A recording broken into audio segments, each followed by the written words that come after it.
Assalamualaikum warahmatullahi wabarakatuh. Kembali lagi di channel Berita Mistis. Untuk kisah kali ini masih melanjutkan dari kisah yang sebelumnya. Sebuah kisah kiriman dari teman subscriber kita yang bernama Rendra Channel. Dan untuk kisahnya yaitu sebuah kisah yang berjudul Sang Musafir 9 Paku Emas.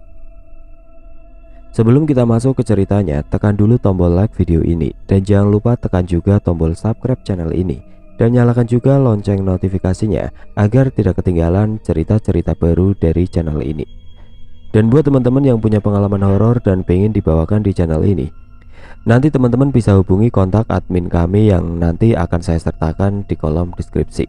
Dan seperti apa untuk kelanjutan kisah ini, langsung saja kita simak berikut ini.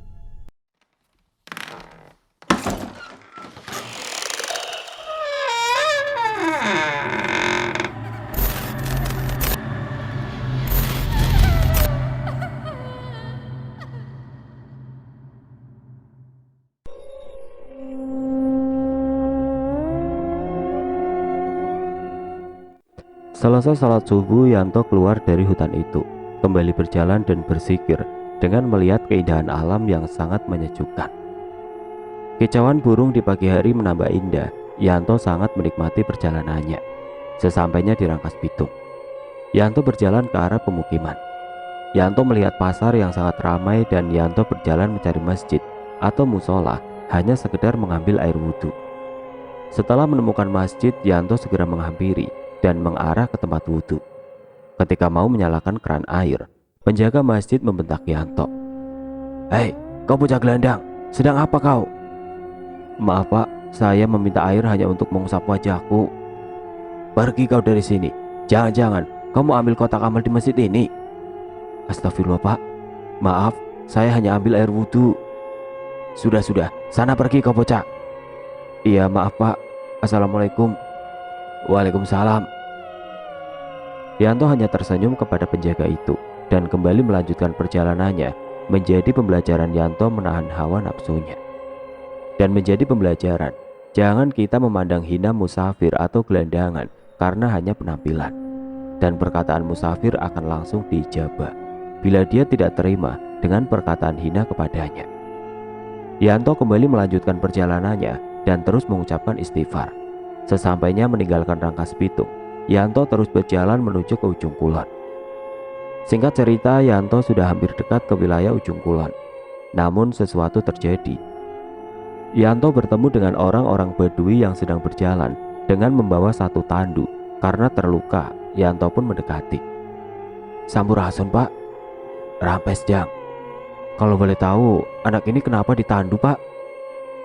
"Tadi bapak lagi ambil madu di hutan dan anak bapak ini tersandung hingga membentur batu, hanya robek sedikit di pelipisnya. Saya ada daun obat untuk menutupi luka anak bapak." "Iya jang, terima kasih banyak."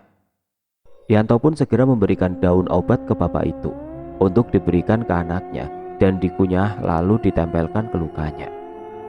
"Terima kasih jang, tadi bapak juga cari daun ini di hutan tapi tidak menemukan." "Ujang bukan asli dari wilayah ini." "Saya dari Jawa Barat pak. Saya berkelana menikmati keindahan alam yang diciptakan Gusti Maha Suci." "Iya, niatmu sangat baik jang, laku lampahmu. Mari mampir ke desa bapak jang." "Iya pak, hatur nuhun." "Bapak tahu kau pasti mau ke ujung kulon kan?" "Iya pak, kok bapak bisa tahu?"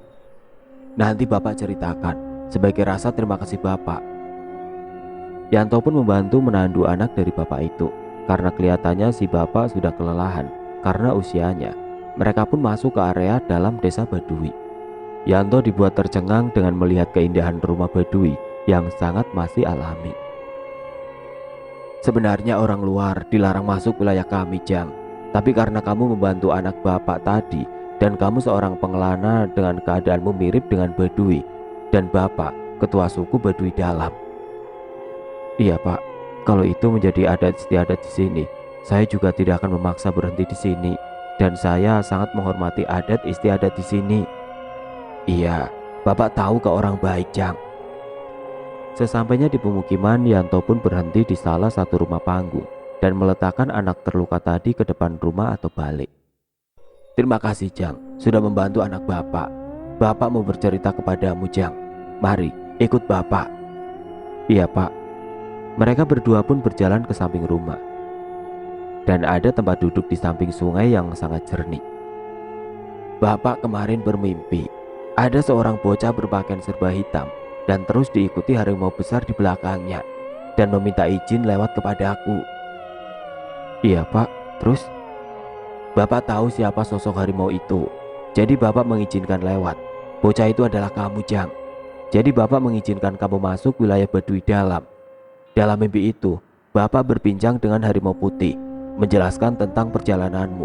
Laku lampahmu mirip dengan Baduy, berjalan kaki tanpa alas kaki, niat di hati yang sangat mulia. Saya sangat berterima kasih diizinkan lewat daerah Bapak. Iya Jang, sebut saja Bapak selaku ketua di wilayah ini mengizinkanmu lewat daerah Bapak dan tinggallah sebentar di desa Bapak Jang sebelum kamu ke ujung kulon. Iya Pak, makasih banyak Pak telah diizinkan istirahat di wilayah ini. Selesai berbincang-bincang, Yanto pun izin ke sungai hanya untuk membasuh mukanya. Dan diizinkan. Airnya sangat jernih dan segar. Sungguh luar biasa indah desa ini yang sangat masih alami. Dan selang beberapa, ada sekelompok wanita Baduy yang akan mandi. Dengan kaget, Yanto menundukkan kepala dan bergegas naik untuk meninggalkan sungai tersebut. Ada 5 orang wanita. 1 orang wanita tersenyum ke Yanto, membuat Yanto tidak henti-hentinya beristighfar karena wajahnya sangat cantik dan alami. Sesampainya di rumah Bapak Puun, Yanto pun duduk. Sudah cuci mukanya Jang? Sudah Pak, tadi saya langsung naik karena para wanita akan mandi. Maafkan saya Pak. Tidak apa-apa nak, yang penting kamu tadi langsung naik. Kelima wanita itu pun terlihat selesai mandi dan menghampiri Pak Puun. Yanto yang gugup hanya menundukkan kepala, takut puasanya batal melihat wanita cantik Baduy. Sampurasun Pak. Rampes nak. Lis, ini ada titipan ke bapakmu. Ada madu dari hutan, tolong berikan ya. Iya Pak, terima kasih. Yanto yang masih menunduk dan sedikit demi sedikit melihat gadis itu ternyata bernama Lilis. Dan kembali Lilis pun tersenyum membuat Yanto, dan kembali Yanto pun menundukkan kepalanya tidak membalas senyum Lilis. Ya sudah, saya pamit pulang mengantarkan madu ini ke Bapak. Iya Lis, sampaikan salam Bapak dan bilang ke bapakmu nanti malam suruh ke rumah Bapak. Iya Pak, mangga sampurasun. Rampes nak. Bapak Puun melihat ke Yanto dengan tersenyum. Angkat kepalamu Jang, dia sudah pergi. Iya Pak, sekali lagi Yanto minta maaf Pak. Ini sudah menjelang matahari terbenam. Saya izin pamit ke belakang dulu selama 1 jam Pak. Saya ingin menyembah Tuhan saya Pak. Ya silahkan Jang, tidak jauh dari sini, ambil ke barat. Di sana ada gubuk kecil dekat ladang. Iya Pak, terima kasih. Nanti selesai beribadah, saya kembali lagi ke sini Pak. Iya Jang, nanti Bapak tunggu. Ada yang mau Bapak obrolkan dengan wakil Bapak juga, Pak Jaro. Iya Pak, saya pamit. Sampurasun. Rampes Jang. Yanto bergegas meninggalkan rumah Bapak Puun dan menuju barat yang diarahkan ke gubuk kecil di dekat ladang. Sesampainya di gubuk, Yanto pun melaksanakan ibadah maghrib dan berzikir, lalu melaksanakan sholat isya. Selesai menunaikan sholat isya, Yanto pun berdiri dan dikagetkan dengan 2 pemuda Baduy langsung memukul perut Yanto secara tiba-tiba. Sebut saja namanya Asep dan Agus. Kamu siapa? Kau bukan dari wilayah Baduy. Berani-beraninya kau masuk wilayah ini. Apa kau mau mencuri di ladangku? Tidak, saya hanya numpang istirahat. Yanto yang menahan sakit di perutnya mencoba menjelaskan. Namun Agus dan Asep memberondong pukulan ke arah Yanto yang menganggapnya pencuri. Yanto tidak membalas, hanya diam dan pasrah. Dipukuli kedua pemuda Baduy yang menganggapnya sebagai pencuri. Ayo, kita bawa ke Bapak Puun biar diadili. Ayo Gus, cepat. Yanto ditarik paksa dan dibawa ke rumah Bapak Puun. Sesampainya di depan rumah, Yanto yang sudah lebam akibat banyak menerima pukulan. Di sana sudah ada Bapak Puun dan Pak Jaro, ayahnya Lilis. Sampurasun Pak. Rampes Gus, ada apa ini? Agus tadi lagi jalan dengan Asep. Ada seseorang mencurigakan di gubuk. dan juga bukan dari Baduy, seperti mau mencuri di ladang. Iya Pak, benar apa yang dikatakan Agus. Kalian main hakim sendiri. Dia Yanto tamu Bapak. Sudah, kalian pergi sana.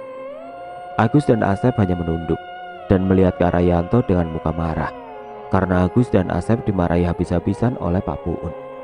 Yanto yang menahan sakit langsung dibawa. Yanto kaget dengan datangnya Lilis. Sampurasun Abah. Rampes. Abah, ini tadi ketinggalan barang yang akan diberikan ke Pak Puun. Iya, nuhun gelis, kamu langsung kembali ke rumah.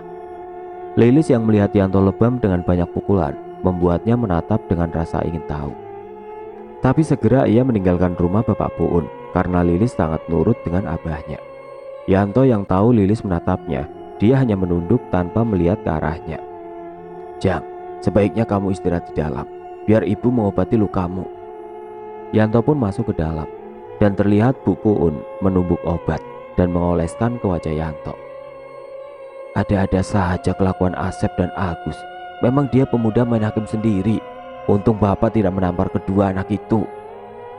Tidak apa-apa Bu, mungkin mereka tidak tahu dan menganggap saya sebagai pencuri. Itu wajar Bu. Ya sudah, kamu istirahat. Ada kamar kosong, bekas anak ibu yang sudah meninggal. Adiknya yang kedua itu yang masih sakit karena kemarin terjatuh. Kalau anak ibu yang pertama, kalau dia masih ada, itu pasti seumuran kamu nak. Ibu udah anggap kamu sebagai anak ibu. Jadi istirahatlah, anggap kamar kamu sendiri. Iya Bu, makasih. Yanto pun bergegas ke kamar dan merebahkan badannya dan menahan rasa sakit. Setelah direbahkan, Yanto terbayang-bayang wajah Lilis. Kenapa selalu ada di pikirannya, dan bayangan senyumannya membuat Yanto tidak bisa berpikir apa-apa. Astagfirullah, ya Allah, ampuni saya. Yanto yang belum tidur mendengar percakapan Pak Puun dan Pak Jaro membahas dirinya. Pak Puun menjelaskan mimpinya ke Pak Jaro. Dalam adat tidak boleh selain Baduy masuk ke wilayahnya, tapi dengan izin Pak Puun. Karena mimpi ditemui harimau terus-menerus meminta izin lewat untuk Yanto, akhirnya diizinkan. Subuh pun Yanto terbangun dan segera keluar rumah, menuju gubuk di ladang untuk melaksanakan sholat dan mengambil air wudhu di sungai. Sesampainya di gubuk ladang, Yanto melaksanakan sholat subuh dan kembali lagi ke rumah Pak Puun dan duduk di depan rumah. Suara pintu terbuka mengagetkan Yanto. Ternyata Pak Puun. Nak, kamu tinggal sehari lagi di sini ya, karena harus genap 3 hari. Lalu boleh kamu melanjutkan ke ujung kulon. Iya Pak, kalau boleh tahu, Bapak mau kemana? Apa saya boleh ikut? Bapak mau pergi ke ladang menanam sayur-sayuran. Kamu boleh ikut, kalau nggak keberatan nak. Pakailah baju Bapak, sudah disiapkan di meja. Yanto pun mengambil baju dan ikat kepala di meja dan memakainya. Terlihat gagah. Perawakan Yanto yang tinggi besar berkulit sawo matang, berhidung mancung, sangat cocok bahkan mirip Baduy. Yanto pun berjalan keluar untuk membantu Pak Puun di ladangnya. Mereka berdua pun pergi ke ladang. Sekitar 30 menit sudah banyak warga yang berada di ladang, termasuk Pak Jaro dan Lilis yang sudah ada di ladang. Tidak ketinggalan Agus dan Asep juga ada. Terlihat Agus terus melirik ke Lilis.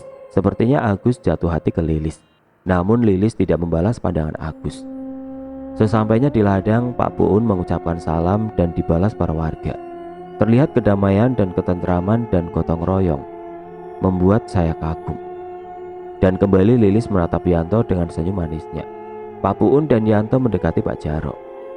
Sampurasun. Rampes Pak. Sekarang jarak Yanto dan Lilis sangat dekat. Bahkan Lilis terus memandangi Yanto. Namun Yanto hanya menunduk tidak menatapnya. Selesai berbincang, Pak Puun dan Pak Jaro langsung mencangkul tanah yang akan ditanam sayur-sayuran dan umbi-umbian. Untuk hasilnya nanti dibagi rata dengan warga. Lilis yang diam mulai ngobrol dengan Yanto. Kang, apa luka Akang sudah sembuh? Iya Neng, sudah. Oh iya, kalau boleh tahu Akang dari mana? Saya dari Cirebon Neng. Sambil menanam sayur-sayuran dan berbincang, Agus yang lihat mulai memerah wajahnya. Melihat Lilis ngobrol dengan Yanto. Sep, lihat anak itu. Kurang ajar dia mendekati Lilis. Waduh, gak bisa dibiarin. Lilis kan wanita pujaanmu Gus. Awas saja orang luar ini, bisa-bisa masuk ke wilayah Baduy. Yanto dan Lilis semakin mengobrol terus dengan menanam umbi-umbian.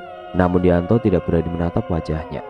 Tidak terasa matahari pun sudah ada di atas kepala, menandakan zuhur. Seluruh warga desa beristirahat dan memakan makanan di bawah dengan makan bersama. Namun Yanto tidak. Dia pamit ke sungai untuk beristirahat. Namun Pak Puun tahu bahwa Yanto akan beribadah dan diizinkan ke sungai. Setibanya di sungai, Yanto mengambil air wudhu dan sholat. Namun Agus dan Asep mengikutinya. Melihat Yanto, Asep dan Agus pun menghampiri Yanto yang sudah beribadah. Kau, sebaiknya kau pergi dari desa ini dan jangan coba dekati Lilis, atau aku akan mengajarmu. Tenang Gus, saya tidak mendekati Lilis. Besok juga saya pergi dari desa ini. Agus yang mulai marah dengan wajah memerah dan langsung menghantamkan pukulan ke arah wajah Yanto. Dengan mudah ditangkap dan melintirkan tangannya Agus yang teriak kesakitan, dan Asep mencoba menyerang, namun ditendang Yanto hingga ke sungai.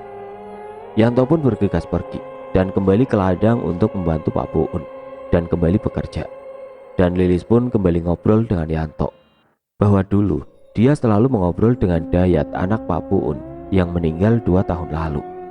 Karena Dayat dan Lilis akan dijodohkan dan mereka berdua pun sudah saling jatuh cinta.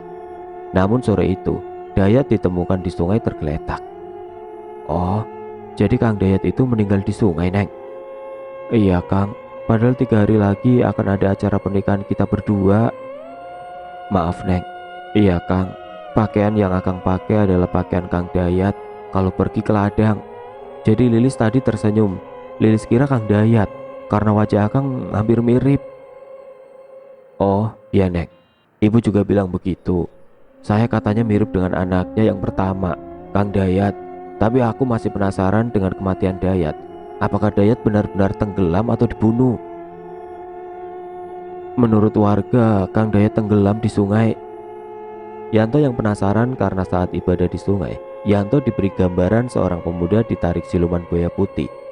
Dan ada 2 orang yang mengintip di semak-semak. Kang, Akang gak apa-apa? Gak apa-apa Neng. Ya sudah, ini mulai sore, saya dan Bapak pamit pulang. Iya Kang, hati-hati. Terima kasih udah mau ngobrol sama Lilis. Dengan senyum manis dan wajah yang sangat cantik alami. Jantung Yanto berdegup kencang melihat senyuman Lilis dan langsung beristighfar. Di lain cerita, Agus mengadu ke bapaknya bahwa ada seseorang yang mendekati Lilis. Pak, ada halangan buat Agus mendekati Lilis lagi. Halangan apa Nak? Kan Dayat sudah Bapak singkirkan lewat piaraan Bapak siluman buaya. Ada seseorang mendekati Lilis, namanya Yanto. Dia bukan warga Baduy. Kok bisa?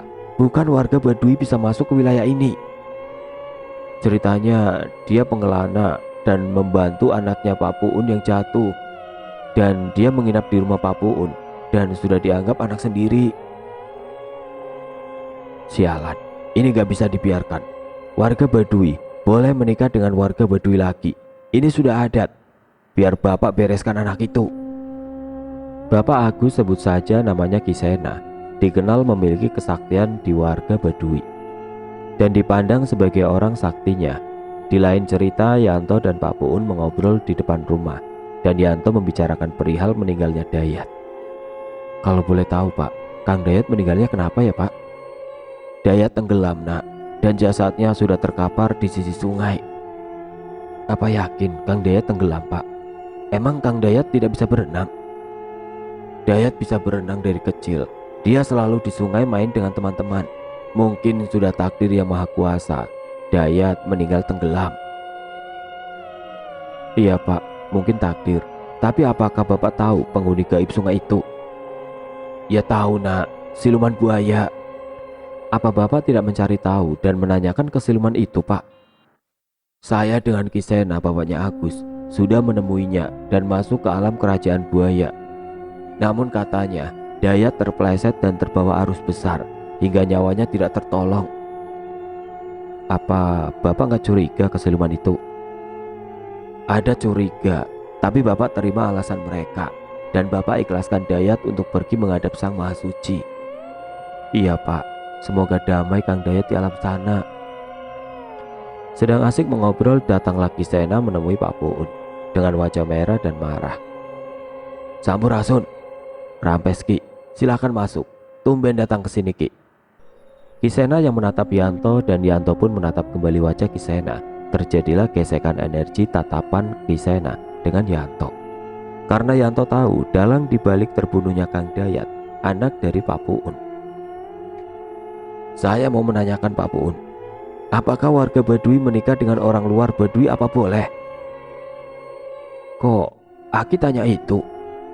Ya sekedar menanyakan ke Pak Puun sebagai ketua adat di sini.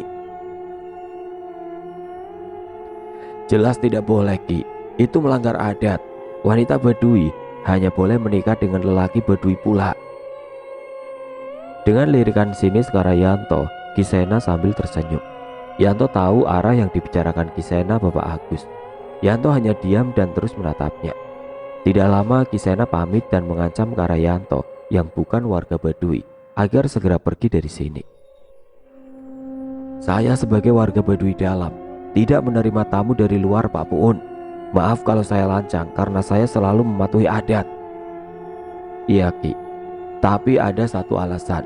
Anak ini bisa masuk ke wilayah saya karena macan putih terus datang di mimpi saya meminta izin dan akan membongkar pengkhianat di desa ini.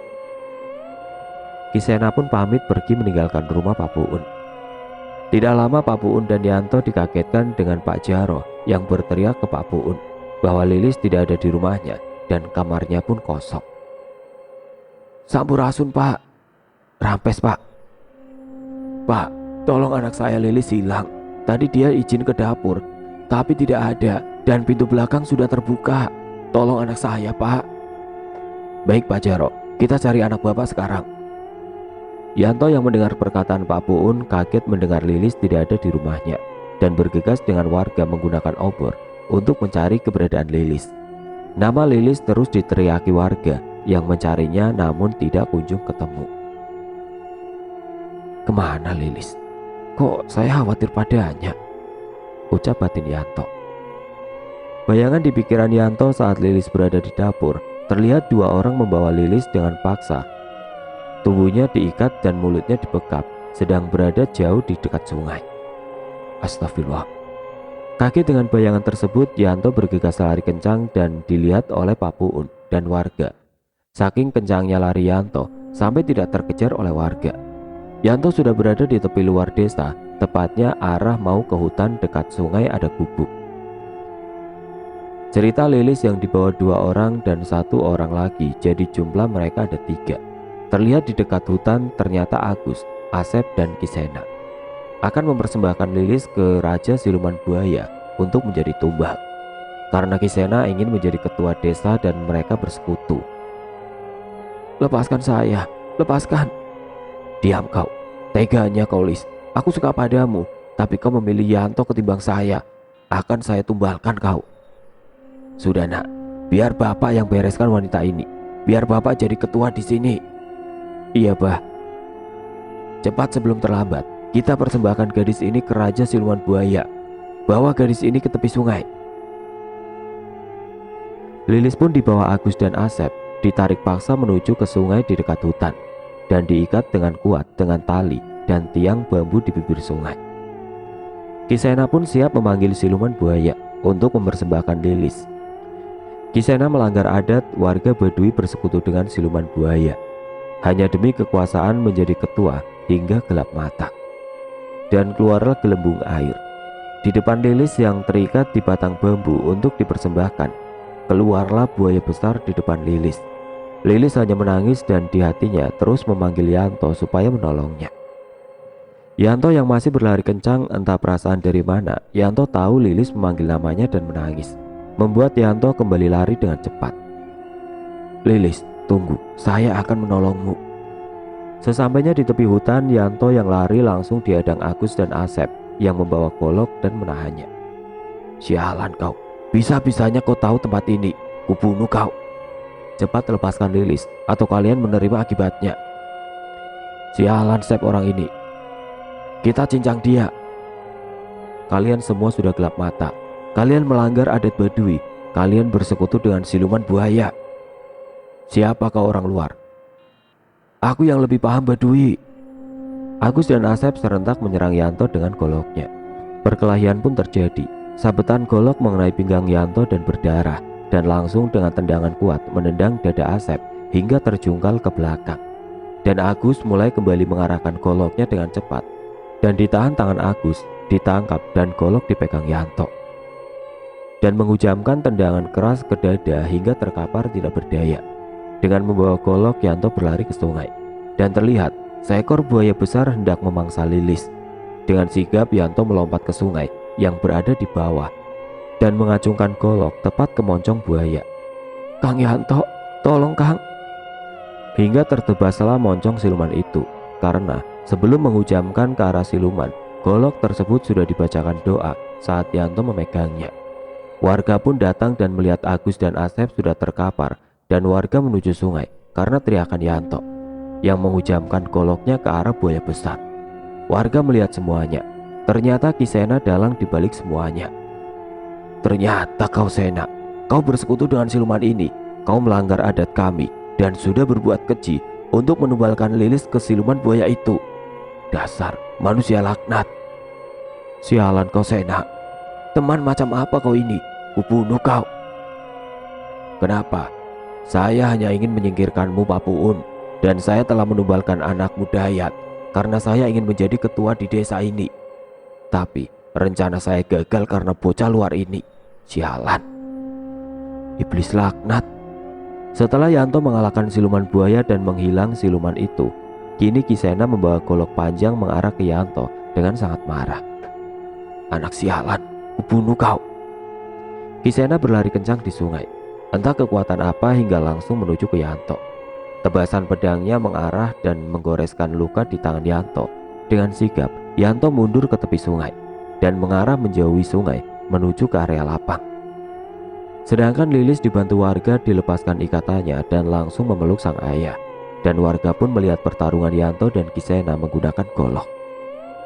Iblis laknat, bersekutu dengan setan, kau harus kulenyapkan dukun sialan. Ah, cuy, dasar kau bocah. Kau gagalkan rencana saya hingga warga tahu siapa saya. Sudah terlanjur, saya akan bunuh semua warga. Kau yang harus mati iblis laknat. Kau mengotori desa. Kau bersekutu dengan setan dan melanggar adat desa. Mereka berdua pun beradu golok hingga mengeluarkan percikan api dari kedua golok, karena hantaman keras dari golok itu saling beradu. Semua warga melihat pertarungan itu. Tampak wajah Lilis yang khawatir kepada Yanto. Pak, bantu Kang Yanto. Bantu Pak. Kita tunggu saja Neng. Lihat pertarungan ini bukan pertarungan biasa. Ilmu kanuragan dari keduanya hampir tidak terlihat. Hanya percikan api hantaman golok dari keduanya. Lesatan golok mengarah ke leher Kisena hingga Yanto berhasil memenggal kepalanya. Terlihat semua warga menutup matanya karena badan Kisena masih berdiri tanpa kepala, dan kepala yang tertebas tergeletak di tanah. Namun aneh, badannya masih bergerak memegang golok, dan kepalanya pun masih bergerak dan tertawa. Aku tidak akan terbunuh bocah ingusan. Ilmu rawa rontek. Kau sudah bukan manusia lagi, tapi iblis berwujud manusia.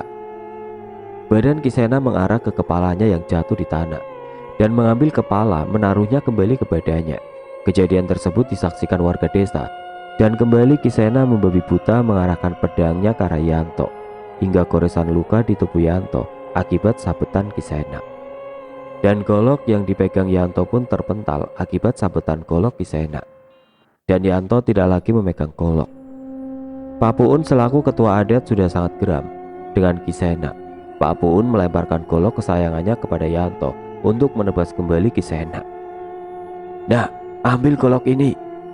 Melemparkan ke arah Yanto. Yanto pun memegang golok yang dilempar Pak Puun dan mengeluarkan dari serangkanya.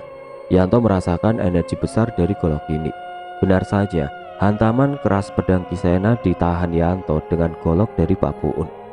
Dengan sigap Yanto memutar badannya dan kembali menebas leher Kisena hingga putus. Kali ini tubuh Kisena bergetar hebat, bahkan badannya ambruk ke tanah. Alhamdulillah ya Rob. Kang Yanto. Lilis pun berlari dan memeluk Yanto yang masih berlumuran darah. Lilis menangis dan memeluk Yanto karena Lilis tidak mau kehilangan orang yang dia cinta seperti Dayat dulu. Apa Kakang nggak apa-apa? Jangan khawatir Neng, Kakang nggak apa-apa. Namun setelah mengucapkan itu, Yanto pun ambruk ke tanah. Karena mungkin kehabisan energi dan pingsan, membuat Lilis semakin khawatir dan dibantu warga membopongnya ke desa. Dan untuk Asep dan Agus ditangkap warga desa, diadili sesuai hukum adat. Yanto yang tidak sadarkan diri dibawa ke rumah Pak Puun. Dan alangkah kagetnya Bu Puun menangis hebat melihat banyak darah di tubuh Yanto. Karena wajah Yanto yang mirip Dayat anaknya dan sudah menganggap Yanto sebagai anaknya sendiri. Duh Gusti, kenapa ini? Kok banyak darah di tubuhnya? Cepat bawa air untuk mengelap luka-lukanya. Dan Bapak, siapkan daun obat untuk menutupi lukanya. Bu Puun ke belakang membawa air di kentong dan Yanto pun dibersihkan. Nampak Lilis sangat khawatir dan terus menangis dan ditenangkan oleh bapaknya dan Pak Puun. Setelah semua dibersihkan, Yanto pun dibawa ke kamar oleh Pak Puun dan warga untuk mengobati luka sabetan golok. Di dalam mimpinya, Yanto didatangi kakeknya yang dari pesantren untuk melanjutkan perjalanannya ke ujung kulon agar Yanto tetap fokus dengan lelakunya. Yanto pun bangun subuh dan tampak masih lemas dan beliau bisa menggerakkan badannya. Yanto pun bertayamum, menempelkan kedua tangannya ke bilik bambu dan mengusapkan ke wajah dan tangannya dan melaksanakan sholat subuh dengan berbaring. Karena sabetan luka membuat Yanto susah dan merasakan sakit, akhirnya dia melaksanakan sholat subuh dengan tiduran. Selesai melaksanakan sholat subuh, Yanto berdoa agar badannya dikuatkan dan bisa melanjutkan perjalanannya ke ujung kulon. Ya Allah, kuatkan badan ini agar hamba bisa melanjutkan perjalanan yang ditugaskan kakek hamba. Seketika badan Yanto mulai bisa digerakkan, walaupun harus menahan sakit. Yanto duduk dan coba untuk berjalan keluar, menikmati suasana subuh di luar rumah. Dan coba Yanto keluar rumah sekedar menggerakkan badannya supaya fit kembali. Dan Pak Puun pun keluar dan duduk di balainya. Gimana? Udah mendingan badanmu nak? Bapak, iya udah agak mendingan. Dan Yanto pun menghampiri Pak Puun dan mengatakan ke Pak Puun, Pak, saya sangat terima kasih sudah diizinkan tinggal beberapa hari di desa ini. Tidak usah berterima kasih nak, Bapaklah yang terima kasih kepada kamu. Pengkhianat desa itu sudah dimusnahkan. Dan Bapak juga menganggap kamu sebagai anak Bapak sendiri. Selain wajah kamu, kelakuan kamu juga mirip dengan Dayat. Nah Yanto, berkenankah aku anggap anak sendiri? Iya Pak, saya juga udah anggap Bapak dan Ibu sebagai keluarga Yanto sendiri. Semalam Yanto bermimpi didatangi kakek dan harus melanjutkan perjalanan Yanto. Baik nak, mungkin itu teguran dari kakekmu. Pakailah baju di meja dan simpan golok ini. Bapak wariskan ke kamu nak. Kapan-kapan mainlah ke rumah gubuk ini. Ini sudah menjadi rumahmu juga. Dan warga desa sangat berterima kasih kepadamu nak. Dan akhirnya siang itu Yanto pamit ke ibu dan bapak, juga anak Pak Puun yang remaja, untuk pergi melanjutkan perjalanannya. Isak tangis keluarga Pak Puun, sampai-sampai ibu memeluk dan tidak mau Yanto pergi. Dengan memakai baju yang sering dipakai Dayat, Yanto pun pamit. Pak, Bu, Yanto pamit. Jang, jaga ibu dan bapak ya. Iya. Yanto pergi dan pamit. Namun ada yang mengganjal hatinya Yanto. Yanto tidak melihat Lilis untuk terakhir kalinya. Demi tugas kakeknya, Yanto pun berjalan. Sesampainya keluar desa, Yanto pun berbalik dan melihat Lilis berlari mengejarnya. Kang, tunggu. Yanto pun berhenti dan tersenyum kepada Lilis dan menunggunya. Sesampainya berhadapan, Lilis kembali memeluk Yanto. Kang, jangan tinggalkan Lilis. Lilis ikut ya dengan Kang Yanto. Iya Neng, Akang juga cinta sama Neng. Tapi ini sudah tugas AA berkelana. Ditambah lagi, Akang bukan warga Badui asli. Kan warga sini sudah menganggap Akang juga anak dari Pak Puun. Tinggallah di sini Kang. Kalau kita memang dijodohkan Sang Maha Esa, kita akan bersatu Neng. Tapi untuk kali ini, Akang harus melanjutkan perjalanan Akang. Tapi Akang janji bakal kesini lagi kan? Ya, Akang janji akan kesini lagi setelah melaksanakan tugas ini. Kang, ini ada gelang yang selalu dipakai Kang Dayat. Akang pakai ya, dan janji bakal datang kesini lagi. Iya, Akang janji. Dan Yanto pun memakai gelang seperti akar pohon hitam dan melanjutkan perjalanannya. Melihat senyum terakhir Lilis dengan linangan air mata. Semakin jauh Yanto berjalan, Lilis tetap berdiri melihatnya dan terus melambaikan tangannya. Dan sampai Yanto tidak terlihat lagi dan masuk ke hutan. Di kisah ini saya mendengarkan Pak Yanto bercerita. Saya meneteskan air mata. Singkat cerita, Yanto sampai di ujung kulon dan menancapkan satu paku emas di tengah hutan dengan menggali sepanjang tangannya Yanto dan memasukkan paku itu dan menguburnya. Ini kisah perjalanan pertama di Jawa Barat dan Banten.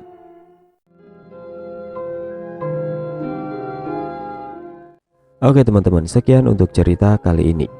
Bagaimana menurut kalian tentang kisah ini? Tulis komentar kalian di kolom komentar. Dan buat teman subscriber kita yang bernama Rendra Channel, terima kasih sudah mengirimkan kisahnya ke sini dan berkenan untuk dibawakan di channel ini. Dan buat teman-teman yang punya pengalaman horor dan pengen dibawakan di sini, nanti silahkan saja hubungi kontak admin kami yang nanti akan saya sertakan di kolom deskripsi. Dan buat teman-teman yang baru bergabung, jangan lupa untuk like, komen, share, serta subscribe channel ini. Dan nantikan kisah-kisah horor berikutnya tetap di channel Berita Mistis. Wassalamualaikum warahmatullahi wabarakatuh.